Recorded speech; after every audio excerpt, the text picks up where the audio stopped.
তোমার বান্দা প্রত্যেকদিন আমাদের তাড়া দিত, মদ খেয়ে দোলা খেত, কিন্তু আজকের সোজাভাবে চলে যাচ্ছে। লোকটার মনে হয় পেটে কিছু হয়েছে, হাত দিয়ে যাচ্ছে।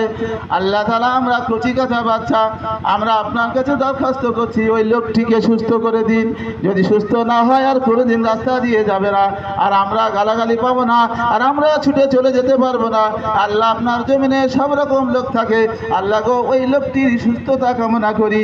ওই লোকটা যেন সুস্থ হয়ে যায়, আর প্রতিদিন যেন রাস্তা দিয়ে যায়, আমাদের যেন তাড়া দেয়, আমরা গাল দিতে পালাই। বাচ্চারা তো ফেরেশতা রে বাবা, বোঝা যাচ্ছে না? এই জন্য মসজিদে একটা বাচ্চা গেলে খবরদার, তুই তঙ্কারি করবে না, তুমি বড় নামাজি হয়ে গেছে না, খবরদার। ওই ফেরেশতাকে আপনারা সঙ্গে নেন, সাথে রাখুন। কোরআনের আয়াতে আবার আল্লাহ জানিয়ে দিয়েছেন, ওয়ারকাউ মার রাখিন।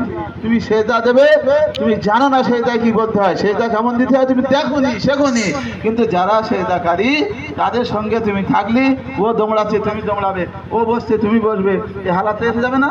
কেউ বলতে পারবে কি?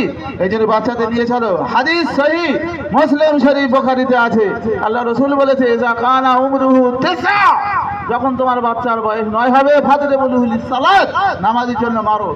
তুমি তো একবার 50 বছর বয়স হয়েছে, তোমার ছেলে রোজগার করছে বলে, কলেজে ইউনিভার্সিটি পড়ছে বলে তুমি একবার বলো নিজে নামাজি বানো। রাসূলুল্লাহর হাদিসে আছে, নামাজ শিক্ষা দাও। কোরআন বলছে ওয়ারকাউ মার রাখিন।